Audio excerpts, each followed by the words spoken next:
Alrighty, welcome back everyone. Let's go ahead and wrap this thing up with a couple of big time things that have happened throughout this week. Only got about 5 things on here, and we'll start with the coaches poll. The coaches poll came out earlier this week. Texas is the number one team in the country. I don't think that's a huge surprise to a number of people. I have Penn State there right now. I'll release my full top 25 before we get into the season, but I think Penn State's going to be my number one team. But at the end of the day, you do have Ohio State, Penn State, Georgia, and Notre Dame rounding out the top five.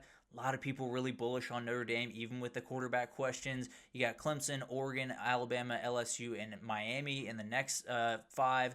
And then you get into a couple of questions for me. Now, I do want to say, I think Alabama might be a little bit low here. I think they could be a little bit higher. I think Clemson could be a little bit higher. But at the end of the day, you're kind of splitting hairs, especially in that top nine. I think those top nine teams are rank them how you want, if I'm being totally honest. Obviously, that's kind of where I draw the line, at least in the preseason early on. So we'll see how that kind of develops throughout the year. But as we get into the next couple, I think Miami's in a position that's really interesting. I think they're a very good team and they have a number of things going for them. You're expecting the defense to make a jump. At least a lot of these voters, at the very least, are expecting the defense to make a big time jump. Arizona State is right where they should be, as far as I'm concerned. Very talented team. I think I had them at 10 my last rankings. Probably will have them somewhere around there again, but very talented team, going to be right there. I think South Carolina is too high. Right after Illinois at 12, which is a team that I keep going back and forth on, and we'll get to that in the Big Ten previews. But South Carolina at 13, I think is too high. Michigan at 14, I think is too high. I think it's two teams that are just losing too much defensively, and I think both of them are going to be are going to be plenty talented. I think they're going to have big time moments. I think they will get a big time win throughout this year. I'd probably have both those teams somewhere in the 17 to 22 range, something like that. I think Michigan's a good team. I have a lot of question marks as we head into this season for them. Ole Miss comes in at 15, makes sense to me. SMU at 16, not huge on the ponies going into this year, but totally understand putting them there. Florida might be a little bit high for some people. I also think they might be a little bit low for some people. So at the end of the day, that's one of those toss-up teams. You have Tennessee there. I don't know what to think of Tennessee right now, if I'm being totally honest. Indiana, obviously a team that a lot of people are watching very closely after last year. Yeah, Kansas State at 20 makes total sense. A tie at 21 between Texas A&M and Iowa State. I don't love Iowa State, if I'm being totally honest. We'll get into that in the Big 12 preview, but definitely a team that I'm not quite as bullish on as some other people. I wouldn't have BYU ranked in here at 23. I think that's a team that has upside, has some nice things about them. I think the defense is going to be solid. They just don't have a quarterback. And I can't look at a team right now and rank them in the top 25 if I don't even think they're going to get good quarterback play or even average quarterback play this upcoming year. Then you got Texas Tech and Boise State to round things out. I don't think anything overly crazy here. I think there were a couple people angry about Texas being number one. At the end of the day, whoever wins that first week matchup was going to be number one at the end, no matter what, really. So whether it's Penn State, number one in the AP poll, or Texas or Ohio State or Georgia, probably whoever wins that one in Columbus is going to be number one going into week two. So I don't think you have to worry about it too much, but always interesting to see what the coaches think heading into this year. They think Texas is the number one team in the country. LaDainian Guyton has committed to Texas Tech, the number one player in the 2027 class coming out of Savannah, Georgia. Just a freakish edge rusher, a guy that is going to make a lot of really big time plays wherever he goes in college. Obviously, it seems like Texas Tech, it seems like they're going to be able to hold some people off. It does sound like this might be a price tag thing. Now, it's not to say that's the wrong way to go about business for anyone, but it does sound like if someone came along with a bigger price tag, LaDainian Guyton might find his way that direction. But obviously still a lot of time to go here. He was not able to reclassify. That was something that they were looking into, but it sounds like he transferred schools this past offseason and a little bit of a problem with the credit. So probably won't be able to graduate this year, will not be on campus until 2027, so a little bit more time for some other teams to get involved. Georgia was the team that kind of ran second in this one, so maybe they get involved. I don't know if they're going to up their price tag, but that's something to watch. Obviously, he will listen to a number of different teams, but everyone wants to know about the NIL package. It sounds like it's going to be about $900,000 your freshman year, and it's going to escalate from there. It sounds about 3.5 over 3 years is what I've heard.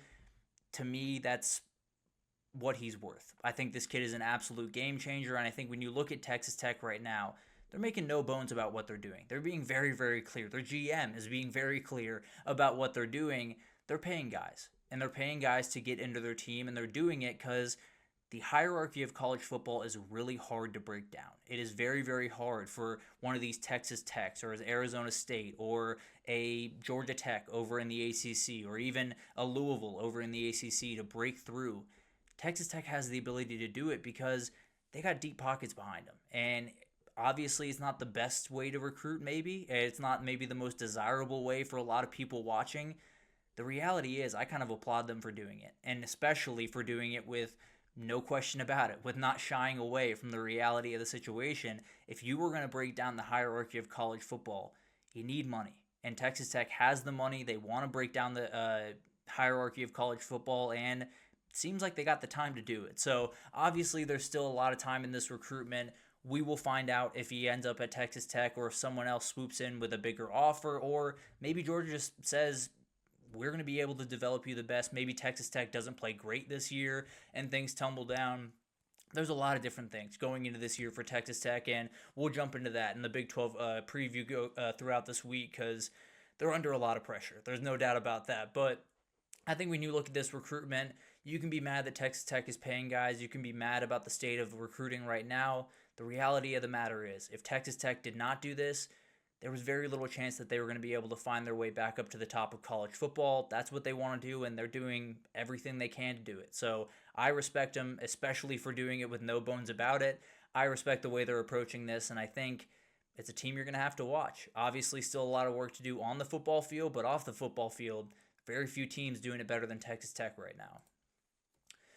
Roger Goodell has hinted at a possible college football red zone coming down the pipe here pretty soon. This happened after NFL Red Zone was acquired by ESPN, and a lot of dealings between ESPN and the NFL, which I don't love by any means, but that's a totally different conversation, maybe an entirely different show. But at the end of the day, I think when we look at this, there's a couple of different things that go into this. You have to have every channel. It can't just be ESPN games because then I don't really care, if I'm being totally honest. If you don't have Fox in on this and CBS and all of the different stations, go ahead and leave it. I don't really need it, if I'm being totally honest. Also, if you're going to make it more expensive, go ahead and leave it. I'll be totally honest. I think it's one of those things that's really, really interesting in theory.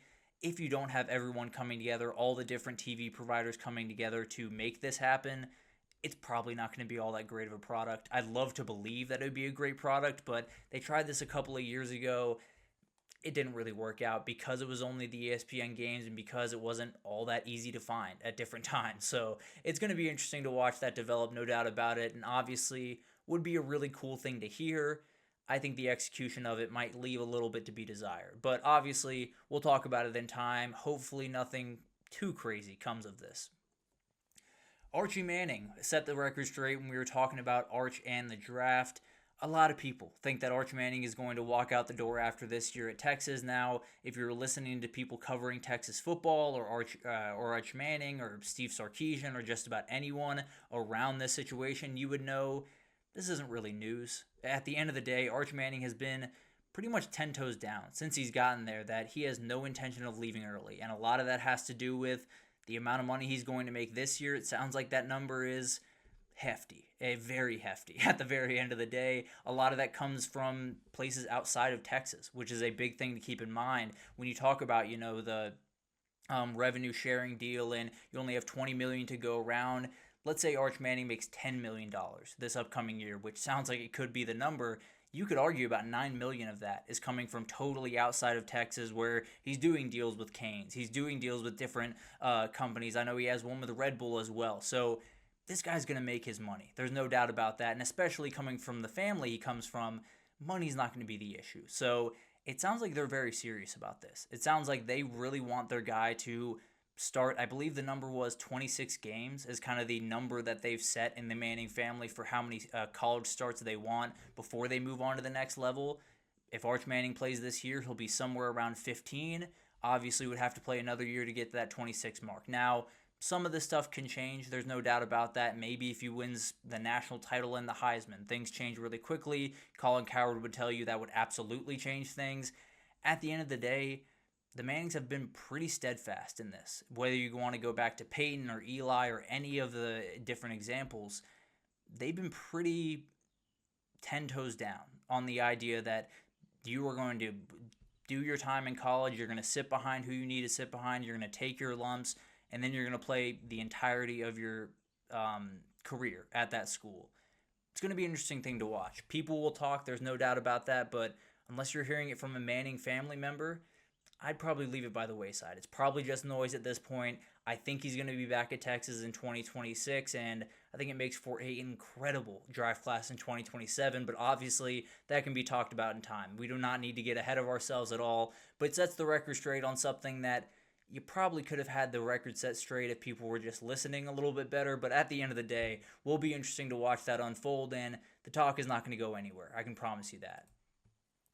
Also, just a fun thing to kind of finish this out, the 1980 throwbacks for UNC sound like they're going to be worn this year. They were 11-1 that year, an incredible team. Have only done that twice since then and winning 11 games. So they're really cool jerseys. At the end of the day, I'm a sucker for a really cool jersey. I love everything that Western Kentucky does with their mascot. I just love cool jerseys. And when you talk about color scheme, no one's beaten UNC. No one's even coming close to UNC. So at the end of the day, just kind of wanted to get into this. Obviously, not really anything super important in terms of the games on the field, but that UNC game, whenever they do break them out, don't know exactly when that's going to be, but whenever they do, they will win the swag battle in that game. I can promise you that. When they come off the bus, they're going to be feeling really good about themselves. But at the end of the day, an incredible week of football. A lot of different things happening as we get closer and closer to everything going crazy. It's almost here. We're about 13 days away from college football getting underway, and then about 20 days away from it really going crazy and everything being balls to the wall, all of the games all over the place at every time of day on Saturdays and Sundays and Thursdays and whichever other day college football happens. We're going to be locked in here pretty soon. So incredible time of year. Please do like and subscribe, do all of that good stuff, because we're going to be pumping out content. The next week or so, I got all my predictions, every single conference. I got my final predictions at the end of the year with the playoff and my champion and all that good stuff. I haven't decided any of it. So it's all still very much up in the air, but I think we're going to start with the ACC tomorrow. So definitely be on the lookout for that tomorrow, and then we'll keep going on our merry way. At the end of the week, we should have all of our predictions out, and I'm terrified to make them. I'll be totally honest with you. But going to be an incredible time the next couple of days. Definitely tune in. Definitely like, subscribe, do all of that great stuff. Means the world to me. Definitely does help out everything that I do here. But we'll see you tomorrow, hopefully with some good ACC takes.